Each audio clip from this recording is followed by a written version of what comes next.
Hey, this is Cliff from the Doorway too, hanging out with Yegor from Fires in the Distance. Uh, how you doing, man? How's it going? I am doing very well. Uh, it's it's a pleasure to talk to you, man. Good to meet you. I appreciate the video review that you did of our record. It was pretty Absolutely. cool. It's all honest praise, my friend. It's all honest praise. Thank you. But other than that, what I kind of want to do is start from the beginning because I started in reverse with your band. So Sure. I started with Air as the first record I heard, and then Yeah. I listened to Echoes. So I kind of want to go in reverse of that because I want to kind of talk about the first record, the live record, and then now this record. Uh, Sure. Echoes from Deep November that came out in 2020, right? Yeah. Okay, so right in the middle of the wonderful pandemic, this whole thing you decided to get your record out. Um, Yeah. Kind of talk to me about the experience of making that record, and 3 years later, how do you feel about it? Um. Yeah. The first album was very experimental. It was. We released it independently at first, and very shortly after, um, we signed with Prosthetic, and then they ended up releasing it. So it was never. I don't. We were never really meant to go past that one album. Like I started this whole project in 2017 as like a one man fucking Mhm. basement thing, as a just like I said, an experiment.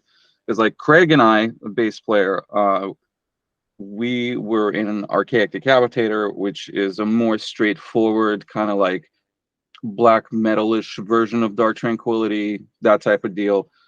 And then I wrote a song that was way too slow for that project. And I've always listened to like things like Paradise Lost and Typo Negative and Swallow the Sun.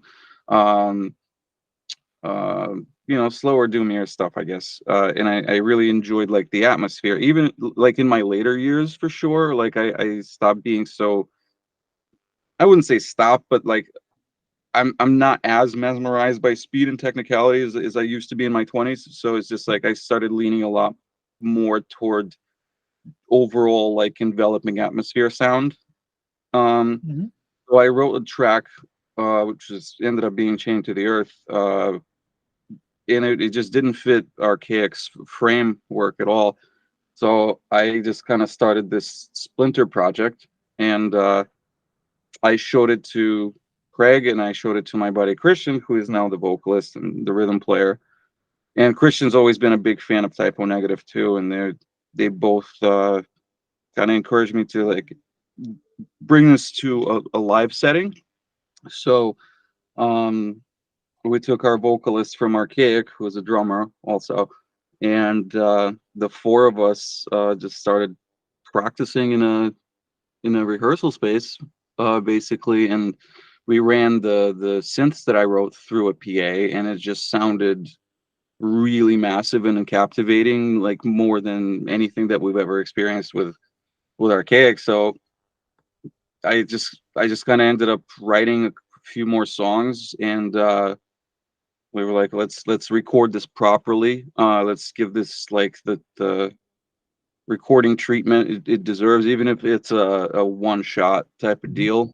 So we went to our good friend and producer who did Air as well, Dave Kaminsky, and he did an incredible job with Echoes. And it was like I said, it was very strange because I've never written music like that before.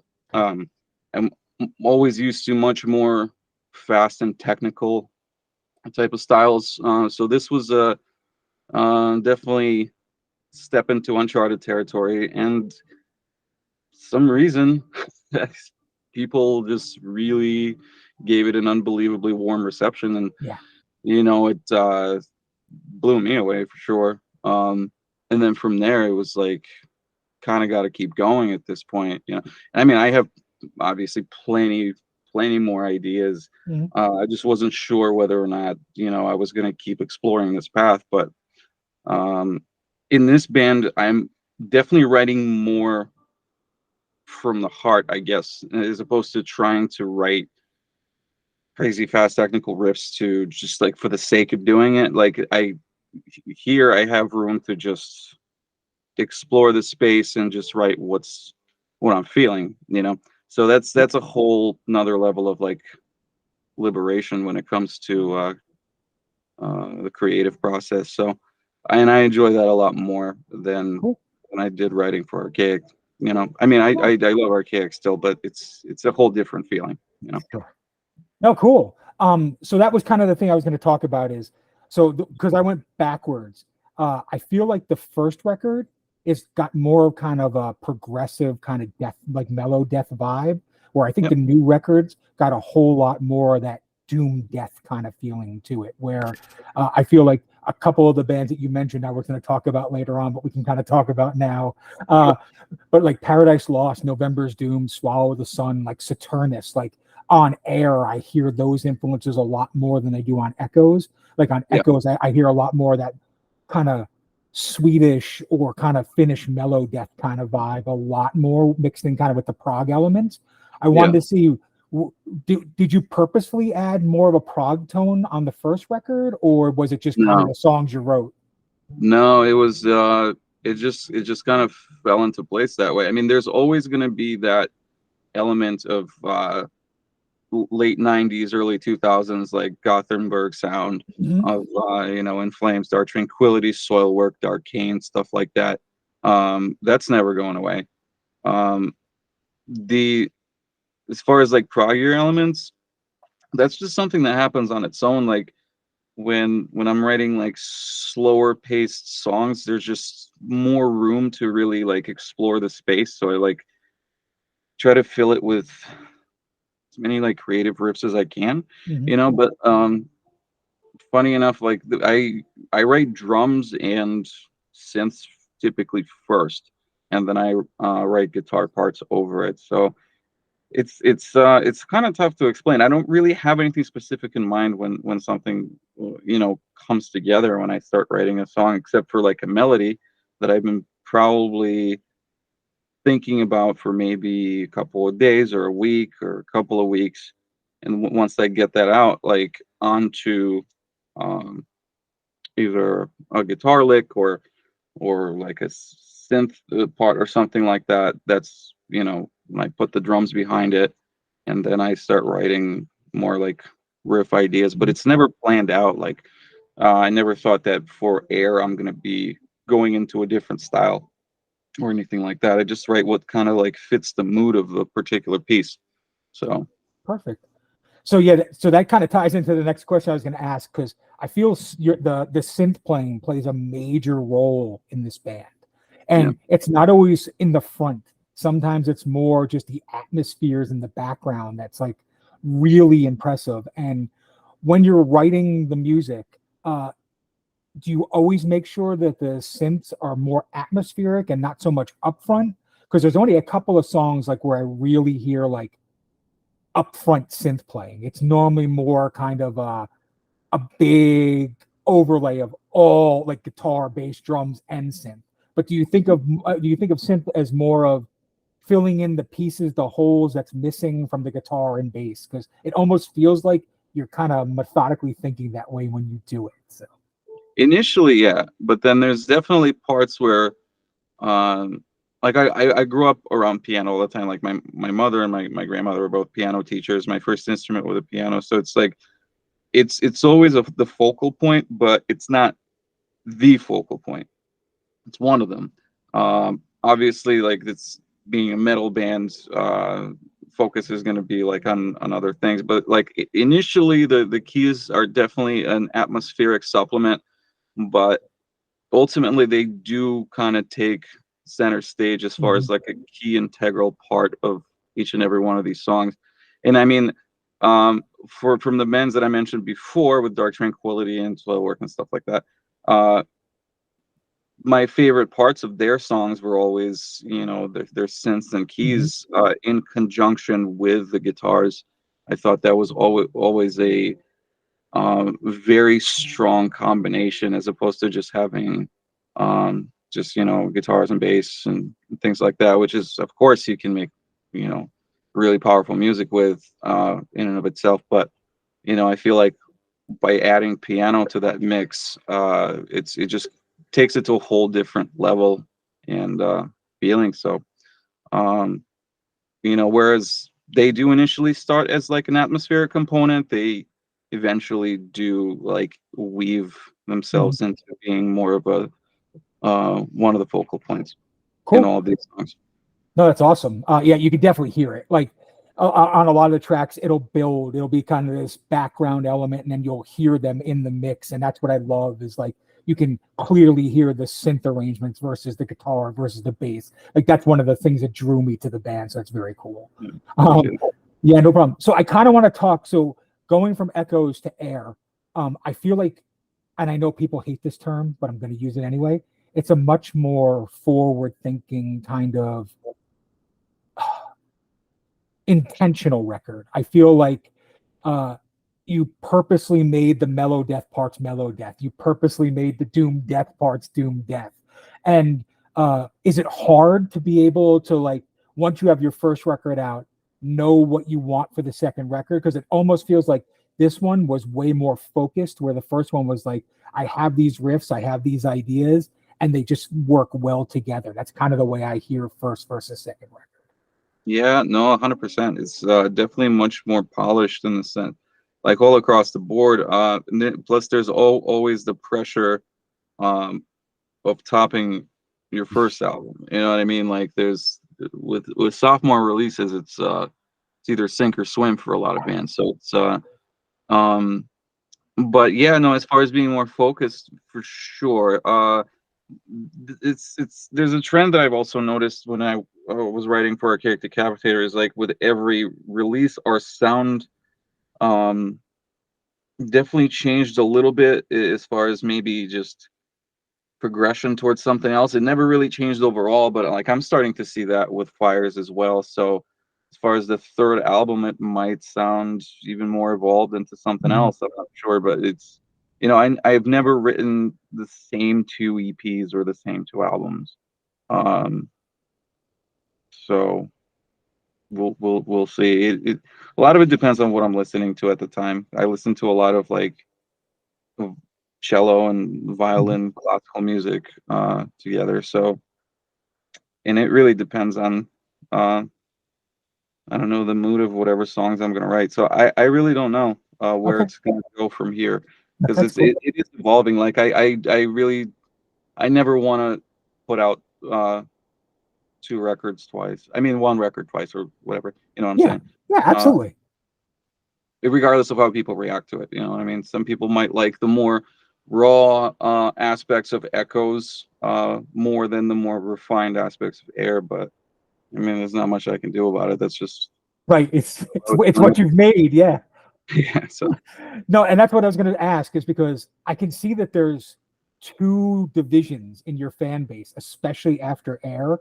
Like ones that are like, "Oh, Echoes is so much better," or "No, you're crazy. Air is so much better." Like, and then yeah, there's folks like me that I'm like, listen to it. I'm like, do you not hear the band there? It's like the same band, just with two different thought processes. Like that's kind of like the way I hear it. So yeah. no, Of course. I mean, it's all subjective, man. You know what I mean? I really don't.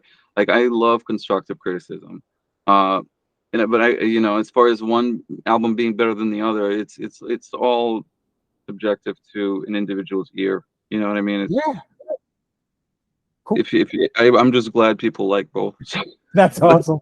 So I wanted to kind of ask, why a live record after the first record? Like that's not something a band typically does. No, we were in a in a, when did Telefunken come out? I forget now because it was we had a lot of open time between Echoes and then releasing this album where we weren't ready to go to the studio and then we didn't want 2 years to go by with nothing Mhm. and we had the opportunity to because live this music is definitely I mean we try to recreate the sound of the record on stage as much as we can but also depending on the room you're playing in it's a much bigger like sonic experience than just having it come out through your speakers so we tried to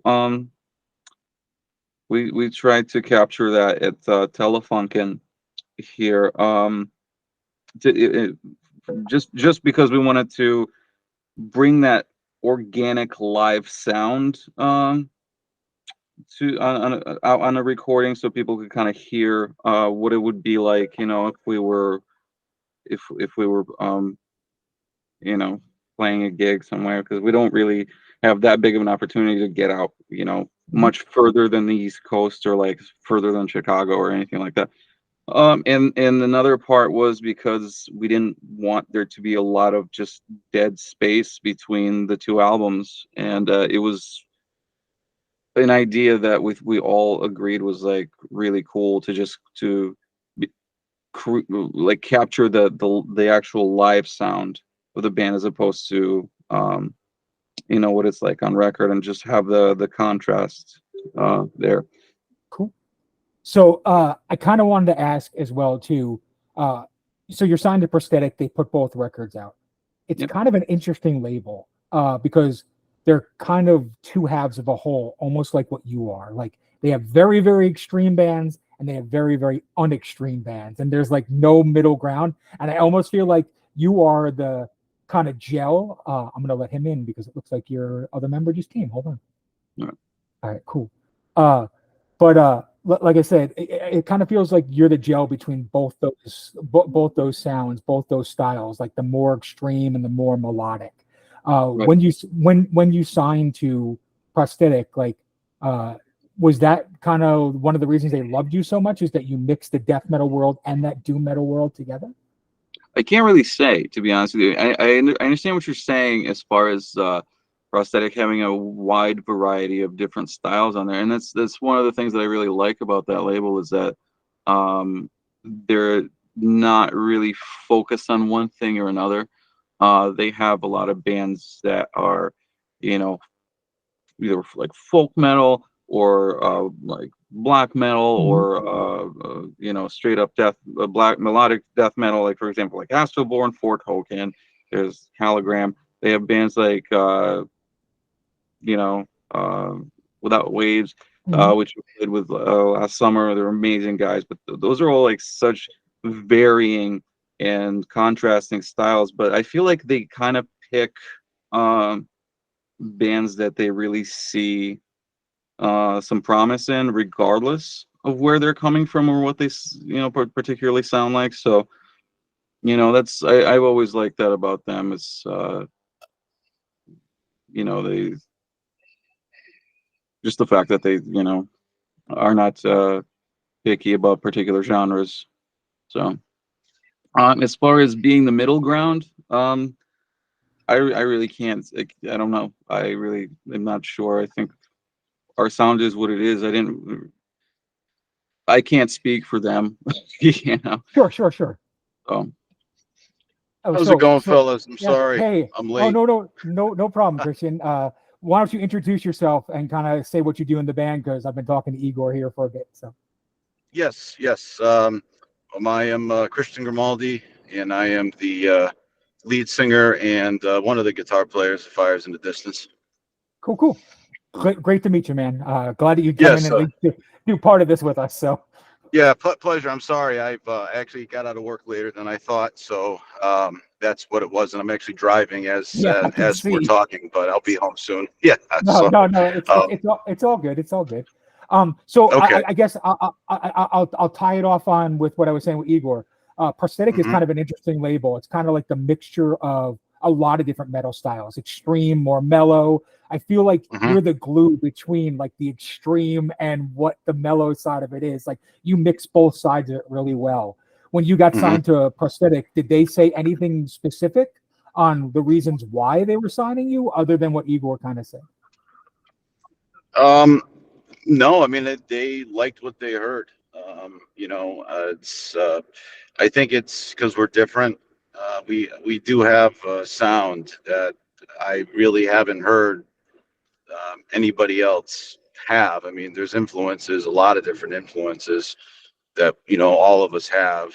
But I think when Steve Joe had heard us, I think he just between the mixture of the real heavy stuff, the guitar, the vocals, drums and the beauty of the orchestral stuff, the synthesizers and things like that.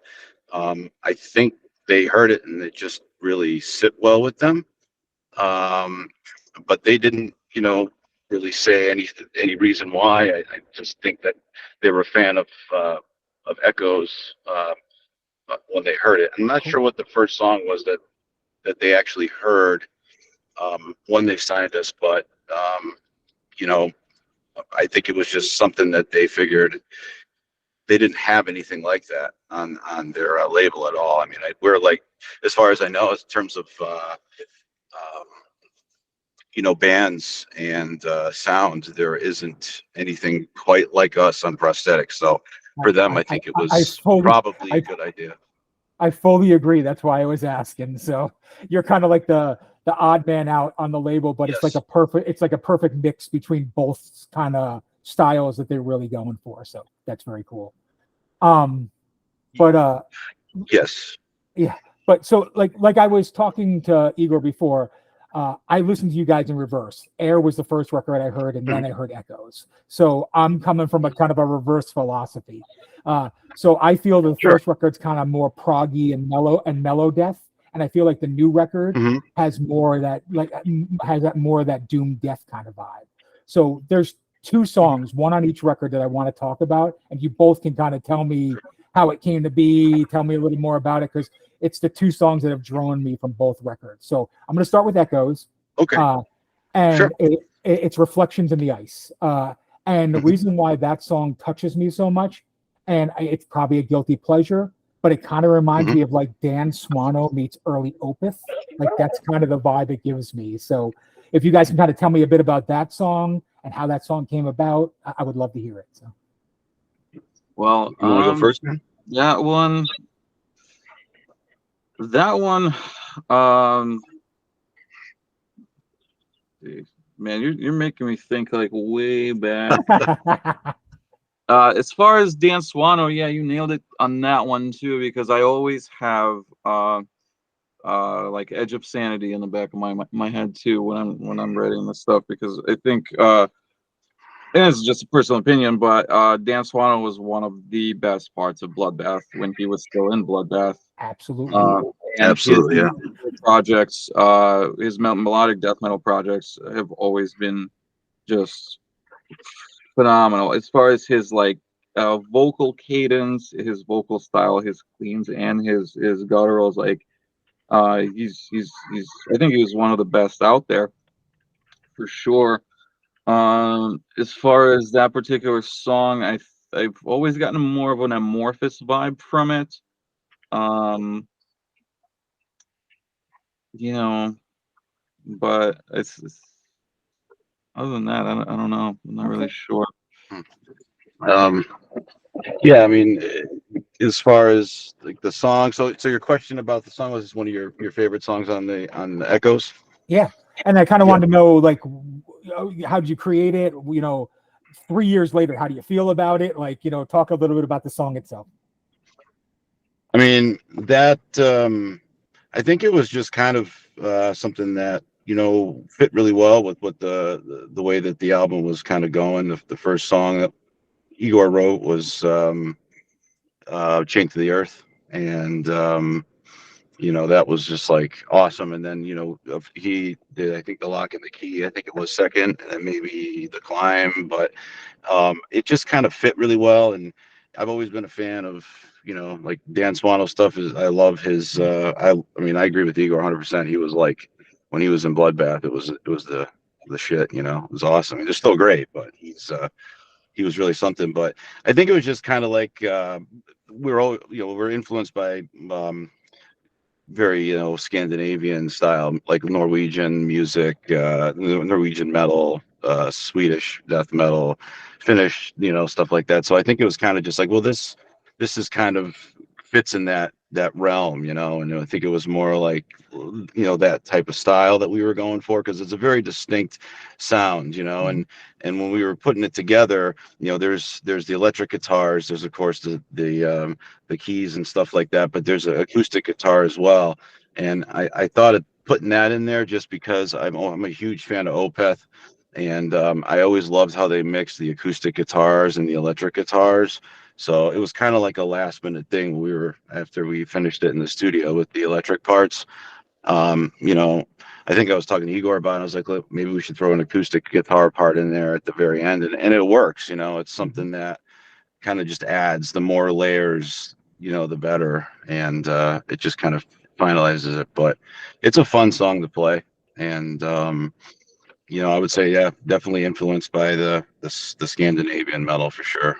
It was definitely one of the first songs that let me explore just the variations of keys in sense and structure, because there's a few changes throughout that song that have a different aesthetic to them. So, like I said, it all kind of ties back into the experimental phase of that whole album. So, but Cool. that was one of the tracks where I was really trying to play around with different synth patches and shit like that. So, Yeah, I absolutely love that track. So cool. So the next song I'm going to talk about is off of Air, and it's my personal favorite song, period, that you guys have done. And I feel like if there was one song I would play for someone to say, "Here's fires, fires in the distance. This is the song." So it's "Crumbling Pillars of a Tranquil Mind." And Nice. the reason why I say that is you literally, between the two records, every style of the band that I've heard so far is in that song, and I love that. So I don't care who starts first, kind of talk about it. And did you kind of realize it when you were doing it? It was going to be kind of like a signature song for the band, because I almost feel like that's what it is. no, not really. That was, I mean, we transitioned to 7 strings on this album, and that was one of the first songs that started writing on a 7 string. Um, so, I mean, I was definitely thinking about making it as heavy as I possibly can, at the same time, like further delving into just that melancholy sound. Like, to me, this song is the counterpart to Lock and Key on this album. Actually, if you think about it, every song on Air has a counterpart on Echoes, um, in one way or another. And Pillars is definitely like Lock and Key's evil twin. Um, so um, this is on this track, definitely our work with Randy Slaw definitely comes through a lot. He was able to really bring forward like the brightness and the somber feeling of the melodies, like with just capturing live cellos and violins and violas on his end. Because I mean, I would write those parts and I would send it to him, and he would rework them himself, and then he would record a couple of players like actually playing them in his studio. So adding that layer to that song, I think definitely added way more of that's just somber, melancholy, you know, um, tone. So Yeah, I mean, for me, that song is probably one of my, favorites and the top two favorites of Air for just, playing it and just everything. I totally agree with you though, with it is kind of, that song has so many different elements that is fires in the distance, like the guitars, the real slow, chunky, chugs in the beginning. I love that stuff. And that's just, kind of, it's a nice punch in the gut when you first hear it and start, playing it. And I also love the fact that, we have beautiful orchestral parts that are very, like Igor was saying, Randy really just kind of, he did some gorgeous stuff, especially the cello part. I mean, that I remember when I first heard that when he sent us that, it was, it actually like brought tears to my eyes because it was so intense emotionally. So it really kind of, it was really doing its job as a song, And then I love the fact too that we've got it's the solos that Igor and I do. It really kind of, you can hear the differences between our playing styles and how they work together so well. I love how that works in there. And it's like both of the solos are also, you can really kind of feel that pain and that we both had, that when we were writing the solos. But it's like, after that beautiful cello part comes in, and there's just Yegor's beautiful solo, and it's just it's an intense song. It really does kind of it sums up our band, that one song, for sure. So yeah, I agree with you for Cool. sure. No, yeah, it's Awesome. funny you bring that up. Like, there's definitely a very distinct contrast between Christian's and my playing, and like there's only a handful of songs where we both have solos. I think it's Fillers is one, Zama's the other. Um, and you can definitely hear his more like bluesy, classic rock oriented style, as opposed to mine, like more shreddy, like Swedish, Scandinavian influenced melody. So you can always tell who's who. It's And pretty that's funny. Oh yeah.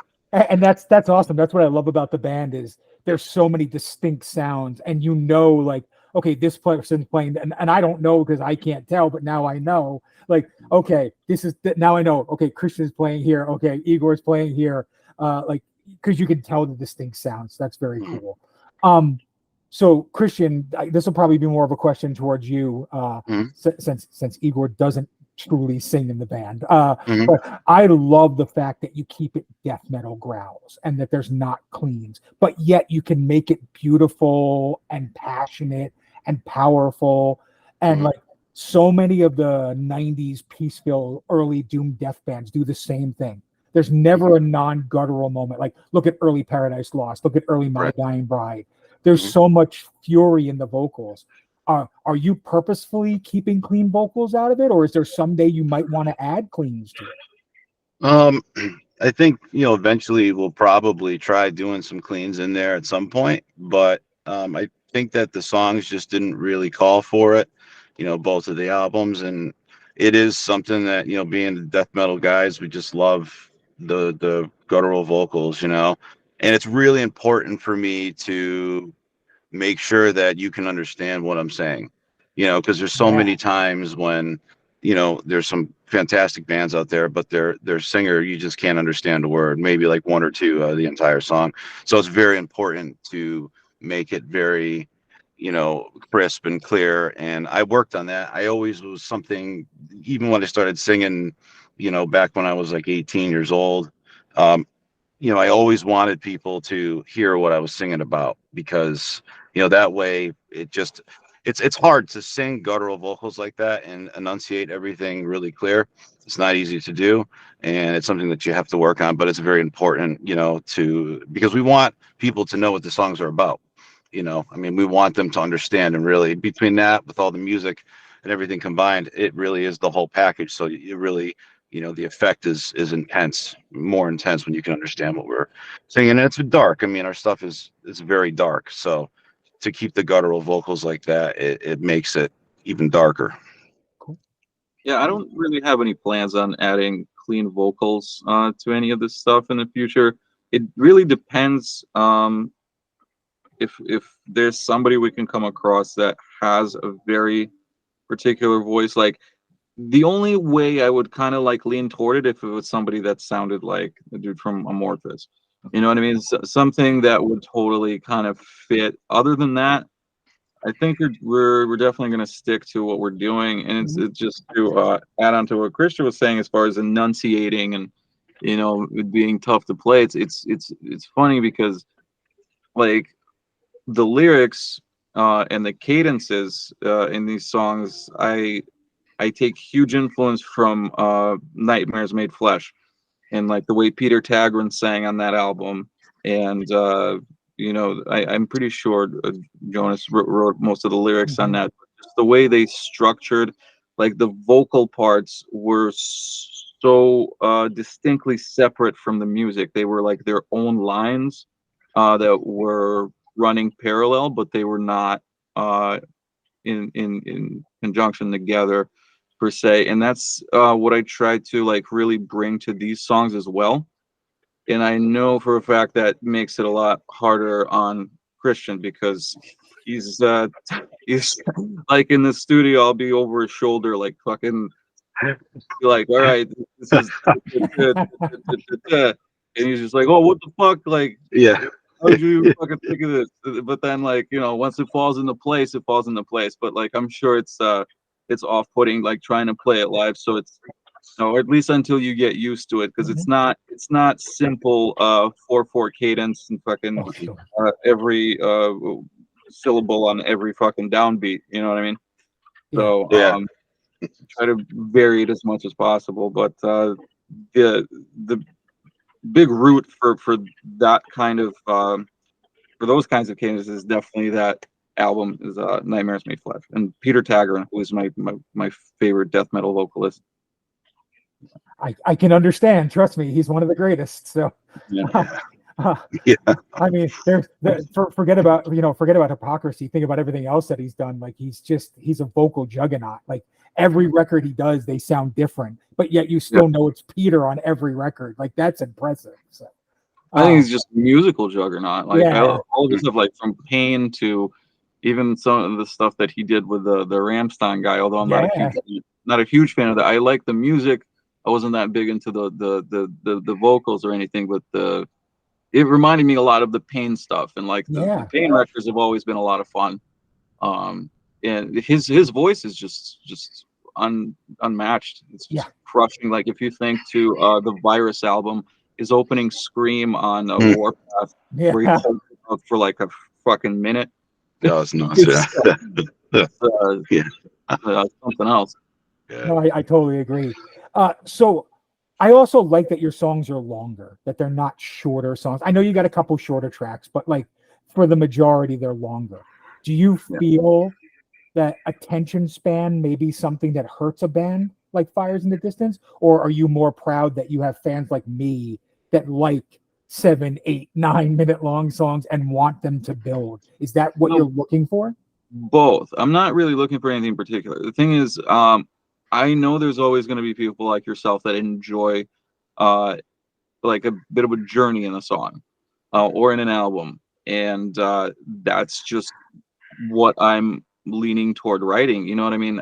As far as attention span, for sure, it's hard for us to get on any kind of playlist because our songs are like typically from 8 to 10 minutes long. So it's very rare that somebody has the attention span, as you said, to sit through something like that. But I'm not really concerned with adjusting that or cutting any material to fit anybody's you know, for lack of a better term, again, attention span, because it's you know, that wouldn't make it a creative expression. It would just make it me like writing to fit somebody else's narrative, and I will never do that. So so they're going to be as long as they need to be. Maybe longer in the future, maybe shorter. Like I think our we have one song that's 6 minutes long on this album, and that's, you know, I'm fine with it.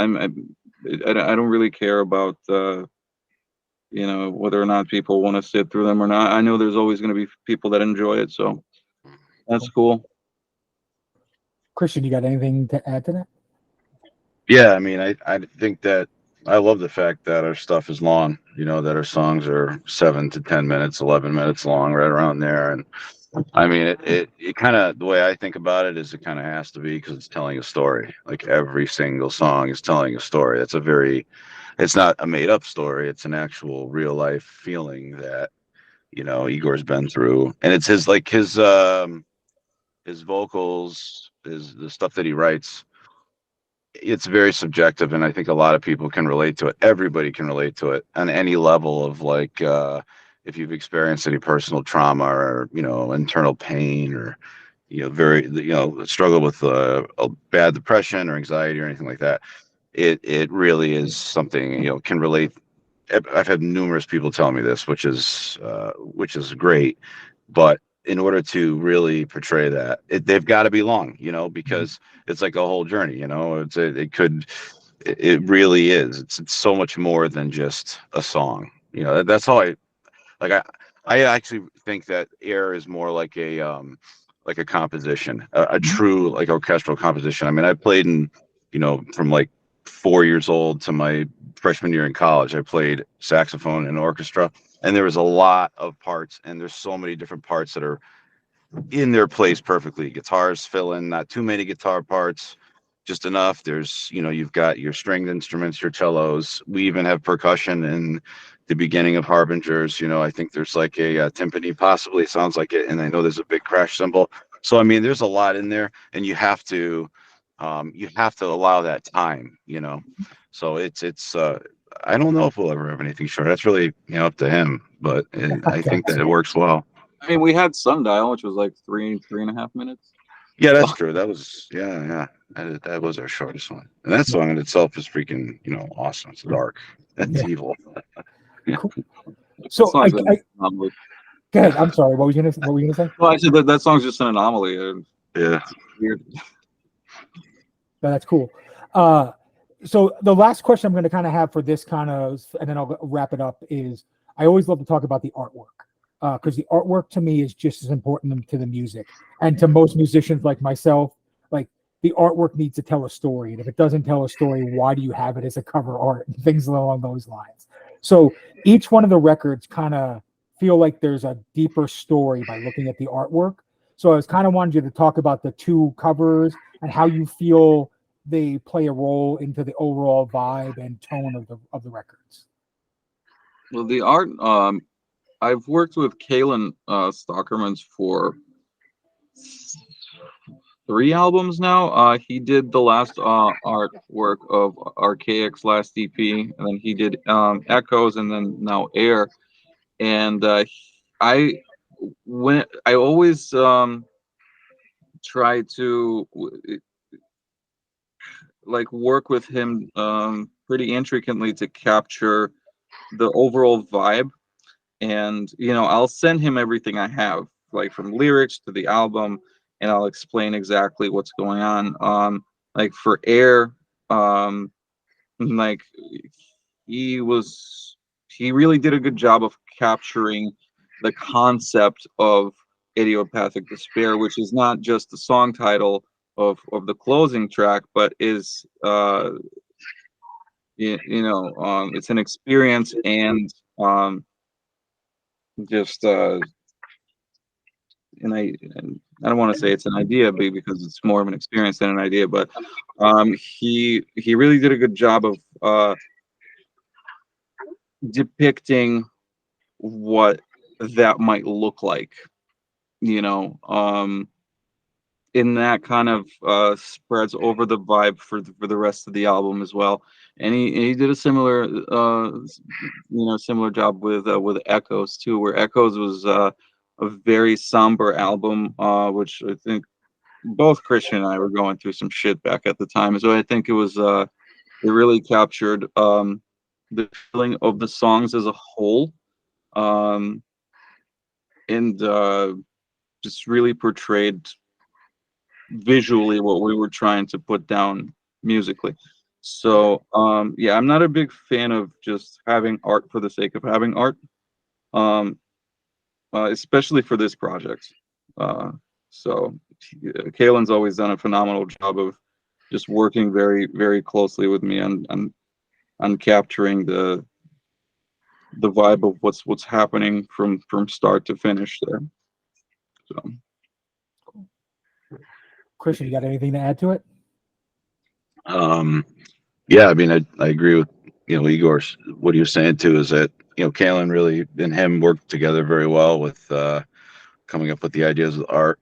And he really can capture what Igor's putting down, you know, and that's a big deal too, because, you know, it's got to be really perfect, you know, to, you know, depict what the album's about. So, and I think that really does especially the artwork, both of the, you know, Echoes and Air, the artwork are both beautiful, and it really is just describing, you know, in that one picture what it's about, and the look on her face, the expression on her face, which is just, she's just so, you know, just such despair and just so trapped within her own, you know, internal, mess inside. So he really did a great job on that, and I love the fact the symbolism in that's pretty deep too, because it's winter. The other one was fall, so winter, you can go into that's the season of death, and fall and everything dies. That was Echo. So there's a lot in that